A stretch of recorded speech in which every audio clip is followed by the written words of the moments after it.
Agora nós passaremos para o bloco Você Pergunta e o pastor Natanael responde, sempre consultando a Bíblia. Pastor, chegaram algumas perguntas aqui. Um NQI, não quis se identificar, pergunta: quando alguém dormindo ouve uma voz chamando pelo seu nome, isto pode ser bom ou não, pastor? Pode ser a voz de Deus ou não? Eu quero dizer que isso depende. Dependendo da voz, o que ela está dizendo, que recomendações estão sendo feitas através desta voz, chamando pelo nome da pessoa. Por exemplo, nós temos o caso de 1 Samuel, capítulo 3, quando Samuel ouviu a voz de Deus, estava deitado.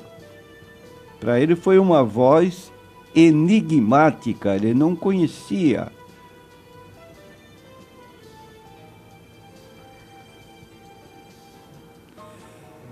E o jovem Samuel servia ao Senhor perante Eli a palavra, e a palavra do Senhor era de muita valia naqueles dias.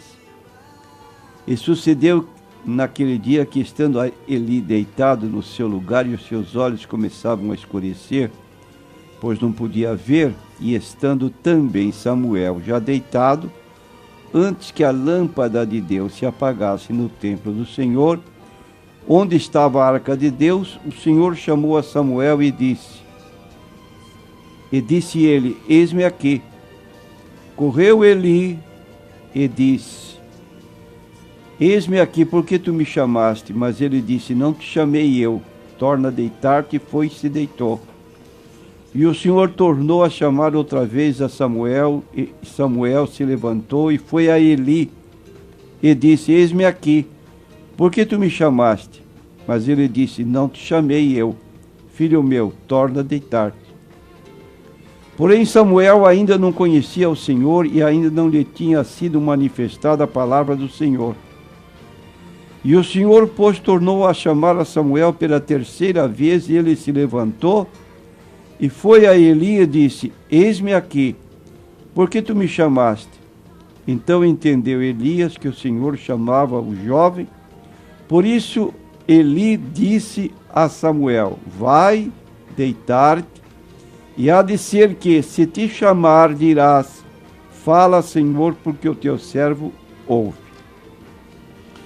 Então está aqui alguém deitado, ouve a voz de Deus, mas ele não entendia, corria ao sacerdote perguntando se o havia chamado, e ele disse que não por 2 vezes, e na terceira vez entendeu que Deus queria falar com o jovem. Então não podemos dar uma opinião, será voz de Deus ou não, porque isso depende da mensagem que for entregue. Ô pastor, só mais uma colocação, e aqui também pode ser levado em conta se ela já aceitou a Cristo ou não, também? Não digo isso porque Saulo de Tarso ouviu a voz de Deus no caminho de Damasco. Saulo, Saulo, por que me persegues? Embora ele não tivesse deitado. Então nós Mas podemos... Deus pode falar com uma pessoa que ainda não é um cristão declarado, convidando-o para ir a ele.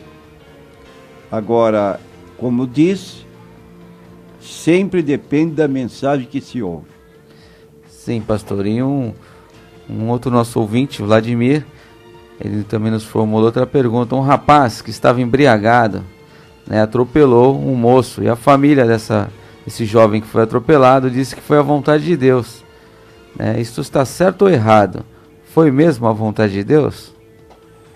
Eu não diria assim. 2 fatos ou 2 posições a se considerar. Não se pode culpar a Deus pelos deslizes que cometemos. Então a Bíblia é muito clara quando recomenda, quando proíbe a bebida alcoólica. Provérbios capítulo 23, versículos 29 a 32, mostra as consequências que podem advir de uma pessoa que bebe e mormente se esta pessoa está na direção de um carro, que não era o caso no passado. Para quem são os ais? Para quem os pesares? Para quem as pelejas? Para quem as queixas? Para quem as feridas sem causa? E para quem os olhos vermelhos? Para os que se demoram perto do vinho, para os que andam buscando bebida misturada. Não olheis para o vinho quando se mostra vermelho, quando resplandece no copo e se ecoa suavemente.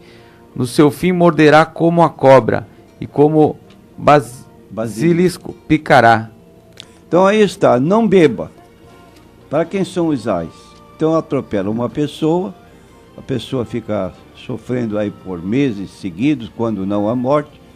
Agora, outro problema é por onde estava caminhando o jovem atropelado ou a pessoa atropelada. Estava andando pela calçada? Se estivesse, então, na verdade, o único responsável foi mesmo o motorista embriagado. Mas se a pessoa, por exemplo, foi atravessar a rua sem cuidado, ela também teve um deslize de não observar o carro. Então, é um problema que tem que se examinar bem de perto. Não podemos atribuir a Deus aquilo que é consequência de nossos erros.